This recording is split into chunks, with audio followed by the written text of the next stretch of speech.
ও মুসলমান ভাইরা, আল্লাহ বলেন এ নবী ওই কাফিরদের ব্যাপারে আপনি কোনো টেনশন করবেন না, আস ইবনে ওয়াইল ব্যাপারে কোনো টেনশন করবেন না।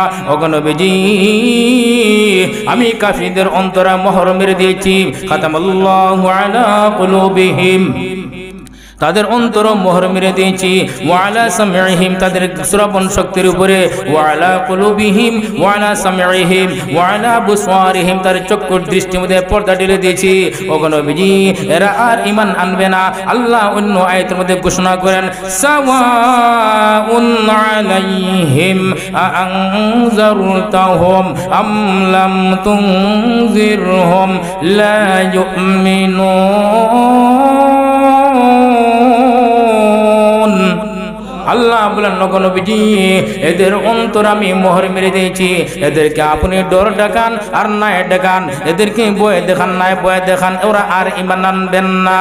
আল্লাহ যখন আগে নিষেধ করে দিয়েছেন, ওদের ঈমান আনা থাকলেও তোরা ঈমান আনবে না। যেরকম ঠিক কিনা বন্ধুগণ? এর জন্য আসুন, রসুলের যে সন্তান বাঁচে না তার দুইটি কারণ। এক নম্বর কারণ সংক্ষিপ্তভাবে বলছি, এক নম্বর কারণ হচ্ছে, দেখুন তাকাইয়া কিছু ফাজিলের দর আছে দেশের মধ্যে আছে না, যে ফিরর করে হইল ফির, আলিমর করে হইল আলিম, এরকম কি সিস্টেম আছে না? ফিরর করে যদি ফির হয়, তার ভালো কথা, যদি মাসলা মোতাবেক ফির হয়, বন্ড না হয়, কথা কোন ঠিক কিনা? বন্ড না হয়, মাসলা মোতাবেক যদি ফির হয় তার ঠিক আছে, ভালো। আর আলিমের করে আলিম হইলে তার পাওয়ার ডাবল, কথা কোন ঠিক কিনা? আলিম সে আলিম হইছে, কিন্তু এখন চিন্তা করুন, আমার নবী যেহেতু শেষ নবী, শ্রেষ্ঠ নবী, আমার নবীর পরে আর কোন নবী আসবেন? কথা কোন আসবেন? এতে আমার নবীর সন্তানগুলি যদি জীবিত থাকে, তাহলে এই ফাজিলের দলেরা, এই বেবসের দলেরা বলবে যে নবী তো তোমার বাবা ছিলেন, তোমার বাবা এখন তো নাই, এতে তোমার বাবার পরিবর্তে তুমি নবী, তোমাকে আমরা নবী মানি। কথা বলেন ঠিক কিনা? এই কথাটি আল্লাহ বলার সুযোগ দেন নাই, নবীর সন্তানদেরকে আগে নিয়ে গেছে। কথা বলেন ঠিক কিনা? দ্বিতীয় নম্বর কারণ হচ্ছে, আপনি যদি কোথায় যান, গাড়িয়ে বা যাইতেছেন, আরেকজন আরেকজনকে বলতেছে যে অমুক হুজুর তো খুব বড় আলিম, তো আরেকজন উঠে বলল, হ্যাঁ ঠিক আছে, উনি বড় আলিম, ওনার তো একজন সন্তান আলিম হইতে পারলো না। এরকম বলে না যে অনেক মাস্টার সাহেব, ও উনি মাস্টার সাহেব ঠিক আছে, কিন্তু ওনার একজন সন্তান কি নাই, মাস্টার নাই, এরকম বলে না? কথা কোন বলে না? আমাদের সমাজে সিস্টেম তো আছে। এখন দ্বিতীয় নম্বর কথা হলো, এই যে রসুলকে নিয়ে তারা কটাক্ষ করবে, কারণ নবী হচ্ছেন শ্রেষ্ঠ নবী, আখিরের নবী। আমার নবীর পরে দ্বিতীয় কোন আর নবী নাই, আসেনি। এতে নবীর সন্তানগুলি থাকলে কাফিররা ওয়াজ করবে যে মুহাম্মদ তো একজন বড় নবী, শ্রেষ্ঠ নবী ছিলেন, কিন্তু ওনার একজন সন্তান তো আলিম হইতে পারলো না, এইরকম মজ্জাক করবে। আল্লাহ পাক এই মজ্জাক করার সুযোগ দেন নাই। দুই নম্বর কথা হলো, আল্লাহ বলেন যেভাবে আমার সাথে শিরক করলে আমি আল্লাহ বরদাস্ত করতে পারি না, ঠিক তেমনি ভাবে আমার নবীর নবুয়তের মধ্যে আর কাউকে অথবা নবীর সন্তান যদি থাকে, আর তারা মক্কার মুশরিক লোকেরা বলতো যে মুহাম্মদ একজন নবী এবং তার সন্তানও কেন নবী হলো না, আমরা জুরের নবী মানি, এইভাবে নবীর নবুয়তের মধ্যে অন্য কাউকে অংশীদার বানানি, আল্লাহ বলে এটা আমি বরদাস্ত করি না। যেভাবে আমার আল্লাহর সাথে শিরক করলে বরদাস্ত করি না, এটা কুফরি হয়, ঠিক তেমনি ভাবে আমার নবী শ্রেষ্ঠ নবী, শেষ নবী, এই নবীর নবুয়ত যেহেতু আর নাই, উনি পাইবেন না, ওনার সন্তান থাকলেও উনি পাইবেন না। এতে কাফিররা কিছু ওয়াজ করবে, উনি তো একজন বড় নবী, আমার সন্তান একজন নবী হইতে পারলো না, উনি নবুয়ত মনে করেন নাই, এইভাবে মজ্জাক করবে। আল্লাহ বলে এই নবুয়তি দান, এই কথাটি একটা শিরকি হয়, এই শিরকি হওয়ার কারণে আমার আল্লাহ বরদাস্ত করবেন না। এর জন্য আল্লাহ বলেন যে আমার সাথে শিরকি কাজ করলে যেভাবে শিরক হয়, গুনার কাজ করলে শিরক হয়, অন্য কোন জিনিস তুই যদি আল্লাহর সাথে তুলনা করা হয় এটা শিরক হয়, ঠিক তেমনি ভাবে আমার নবীর নবুয়তের সাথে আর কাউকে নবুয়ত স্থান দেওয়া এটাও শিরক হবে, এতে কোনো সন্দেহ নেই। কথা বলেন ঠিক কিনা? বর্তমানে বাংলাদেশের মধ্যে কাদিয়ানি গ্রুপ ছিলেন, কাদিয়ানি নবী দাবি করে, কথা বলেন ঠিক কিনা? নবী দাবি করে না? কাদিয়ানীরা নবী দাবি করে, সারা বাংলাদেশ উলামাগণ হক্কানি মুসলমান 18 কোটি মুসলমান তৌহিদি জনতার একই আওয়াজ ছিল, সরকারের মাধ্যমে কাদিয়ানীদেরকে অমুসলিম ঘোষণা করা হোক। কথা বলেন ঠিক কিনা? এইটা আমাদের দাবি। দারুল দেওবন্দ উত্তরসূরি কওমি মাদ্রাসা সহ আপনারা পীর মাশায়েখ সহ সারা বাংলাদেশের হক্কানি মুসলমানদের একটি দাবি ছিল, এই বাংলা জমিনে যারা কাদিয়ানী আছে তাদেরকে সরকারের জন্য তাদেরকে অমুসলিম ঘোষণা দেয়। আমরা বলতেছি এই কাদিয়ানী হচ্ছে কাফির, কাফির, কাফির। সুরে ঠিক কিনা? এই কাফিরদের আস্থা না বাংলাদেশে থাকতে দেওয়া হবে না। সুরে ঠিক কিনা?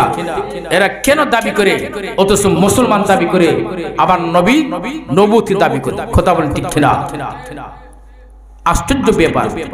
নবী কি আর আসবেন? আশা কোন লাইন আছে নাই? তারা দাবি করে নবী আসবেন। আসুন আমার বন্ধুগণ, আল্লাহ এদেরকে হেদায়েত সঠিক রাস্তা দেখাতে সকলগণ আমিন। আমার ভাইরা, এবার আসুন আস ইবনে ওয়াইল, যার ব্যাপারে আল্লাহ পাক অনেক কোরআন আয়াত নাযিল করেছেন। সেও রাসূলের ছিল চূড়ান্ত দুশমন, নবীর কয়েকজন দুশমন। এর মধ্যে আস ইবনে ওয়াইল সে বলতেছে মুহাম্মদ একজন আবতার, মুহাম্মদ নির্বংশ, মুহাম্মদ লেজকাটা, মুহাম্মদ আমাদের গ্রামী ভাষা বলে যাদের সন্তানের আটকুরা। কথা ঠিক কিনা? আটকুরা বলে না? তারা রাসূল কিনে মজাক করতেছে মুহাম্মদ আটকুরা, আবতার, নিঃসন্তান। সে মারা গেলে তার প্রশংসা করনেওয়ালা কেউ থাকবে না, নাম নেওয়ালা কেউ থাকবে না। এত এই আস ইবনে ওয়াইল দুষ্ট শয়তান বলতেছে যে এই মুহাম্মদ সম্পর্কে আমার সামনে কোনো কথা বলবে না। সে মারা যাওয়ার পর তার নাম মুছে যাবে, তার নাম শেষ হয়ে যাবে, তার ঘরের মধ্যে বাতি দিনেওয়ালা কেউ থাকবে না। এতে এই মুহাম্মদ সম্পর্কে ছেড়ে দাও। আরবিতে বলতেছে দাহু, ছেড়ে দাও। এমন এক ব্যক্তি লা মাকতুন নাসাল, লা নাসালাল্লাহু বলা হয়েছে যে এমন এক ব্যক্তির কথা আমার সামনে আলোচনা করিও না যার সন্তান নাই, সে নিঃসন্তান, সে আটকুরা সন্তান। এই ব্যক্তির কথা আমার সামনে আলোচনা করিও না। এই কথা যখন বলতেছে আর নবীর মনে আঘাত আছে, আল্লাহ রাসূল কষ্ট পাচ্ছেন। আমার আল্লাহ বলে নবী আপনি টেনশন করবেন না, আমি আপনাকে কাউসার দান করলাম। আর জোরে কোন কোরআন শরীফে আল্লাহ বলেছেন নমরুদ, ফিরাউন যারা আগে ছিল সব ধ্বংস হইছে কিনা? নবী কে আল্লাহ সান্ত্বনা বলেন নবী এই আস ইবনে ওয়াইল, কাব ইবনে আশরাফ, আবু জেহেল, উতবা, সাইবা এদের ব্যাপারে কোনো টেনশন করবেন না, কারণ আমি আল্লাহ এদের অন্তরে মোহর মেরে দিয়েছি।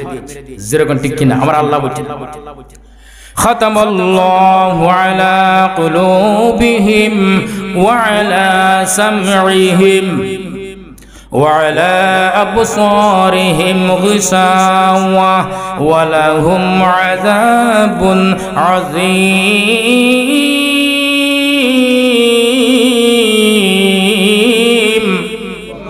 ও মুসলমান ভাইরা, আল্লাহ বলেন এ নবী ওই কাফিরদের ব্যাপারে আপনি কোনো টেনশন করবেন না, আস ইবনে ওয়াইল ব্যাপারে কোনো টেনশন করবেন না।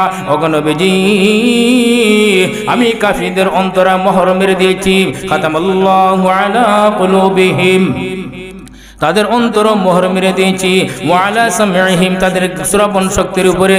ওয়া আলা কুলুবিহিম ওয়া আলা সামঈহিম ওয়া আলা আবসারিহিম, তাদের চক্ষুর দৃষ্টির মধ্যে পর্দা ঢেলে দিয়েছি। ও নবীজি এরা আর ঈমান আনবে না। আল্লাহ অন্য আয়াতের মধ্যে ঘোষণা করেন সাওয়াউন আলাইহিম আনজারতাহুম আম লাম তুনজিরহুম লা ইউমিনুন। আল্লাহ বলেন নবী এদের অন্তর আমি মোহর মেরে দিয়েছি। এদেরকে আপনি ডর দেখান আর না দেখান, এদেরকে বয়ে দেখান না বয়ে দেখান, ওরা আর ঈমান আনবেন না। আল্লাহ যখন আগে নিষেধ করে দিয়েছেন ওদের ঈমান আনা থাকলেও তো ওরা ঈমান আনবে না। যেরকম ঠিক কিনা বন্ধুরা আমার? এবার তাকাই দেখুন হযরত তানবী রাহমাতুল্লাহ একটি দৃষ্টান্ত এক্সাম্পল দিয়েছেন। একটি লোক ডাক্তার সাহেবের কাছে গেছে। ডাক্তার কাছে গিয়ে বলল ডাক্তার সাহেব আমার পেটের মধ্যে ব্যথা হয়। ডাক্তার তখন তার পেটের মধ্যে মেশিন লাগাইয়া জাতা দিয়া দেখলো, দেখার পরে কয় ভাই তোমার তো গ্যাস্ট্রিক হয়ে গেছে, এতে তোমাকে ঔষধ দেওয়া হলো, চা খাইবেন না, জাল খাইবেন না, মরিচ খাইবেন না, সিগারেট খাইবেন না। সে ডাক্তার কাছে পৈত্য মেনে আসছে, আগে খাইতো চা 10 কাপ, ডাক্তার নিষেধ করার পর খায় 20 কাপ। আগে খাইতো সিগারেট 1 প্যাকেট, ডাক্তার নিষেধ করার পর 2 প্যাকেট খায়। আগে খাইতো খাসা মরিচ, এখন নাগা মরিচ খায়। আচ্ছা বলুন তো তার রোগ কমবে? এখন দেখা যায় সমস্যা আর ব্যথা করে। আবার ডাক্তারের কাছে গেছে, ডাক্তার সাহেব বললেন ভাই তোমার তো বিপদ দেখা দিয়েছে, তোমাকে নিষেধ দেওয়া হলো, চা খাইবেন না, সিগারেট খাইবেন না, জাল খাইবেন না। ডাক্তার সাহেব আবার লিখে দিলে প্রেসক্রিপশন, সাবধান, জাল খাইবেন না, চা খাইবেন না। আশ্বাস দেখে নির্বাচন, আগে খাইতো 20 কাপ, এখন খায় 40 কাপ। রোগ কমবে? আগে খাইতো জাল, এখন নাগা মরিচ আর বেশি খায়। কাঁচা মরিচ সাথে না, কাঁচা মরিচ তো আগে খাইছে, এখন নাগা মরিচও খায়। সিগারেট খায় 2 প্যাকেট আর 5 প্যাকেট খায়। এখন অবস্থা খারাপ, বেগতিক দেখে আবার ডাক্তার সাহেব গেছে, গিয়া বলল ডাক্তার সাহেব এখন পানি খাইলেও বের হয়ে যায় আর ব্যথা করে। ডাক্তার সাহেব বললেন ভাই তোমার বিপদ দেখা দিয়েছে, এতে আমি প্রেসক্রিপশন লিখে দিলাম, তোমার রোগ আর ভালো হবে না, তুমিও আর বাঁচবে না।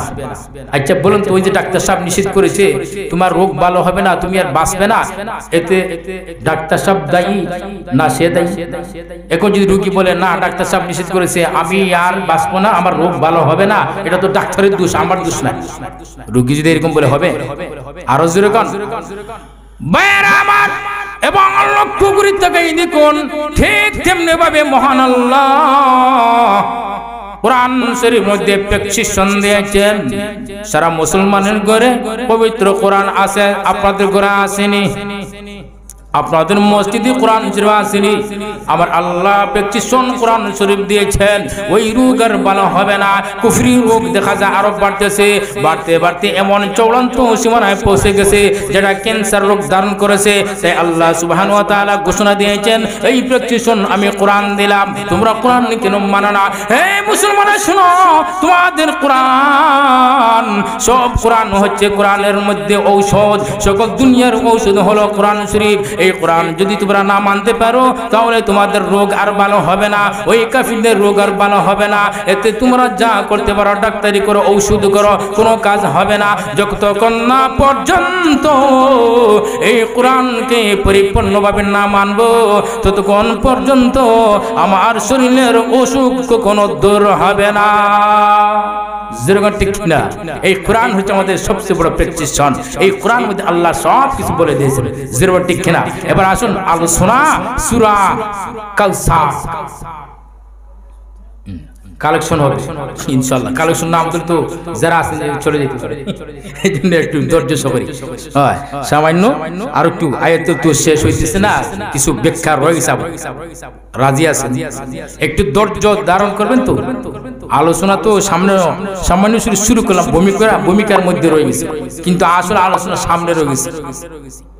আসেন আমার সাথে, আসেন তাহলে একটু তাকবীরিল্লাহি তাকবীর, জোরে বলেন নারায়ে তাকবীর। আল কোরআন আল কোরআন, আল হাদিস আল হাদিস। বন্ধুগণ আরেকটু সময় বসি আমরা। সূরাতুল কাউসার যা আল্লাহ ঘোষণা করেন নবী আস ইবনে ওয়াইল, কাফিররা আপনাকে বলতেছে আপনি নির্বংশ, নবী আপনি নির্বংশ নয়, আপনাকে আমি সান্ত্বনা দিলাম কিয়ামত পর্যন্ত আপনার যত উম্মতগুলি আসতে থাকবে এই সব উম্মত হচ্ছেন আপনার রূহানি সন্তান, আর আপনার রূহানি সন্তানদের মাধ্যমে আমি আল্লাহ এই পৃথিবীতে আপনার নাম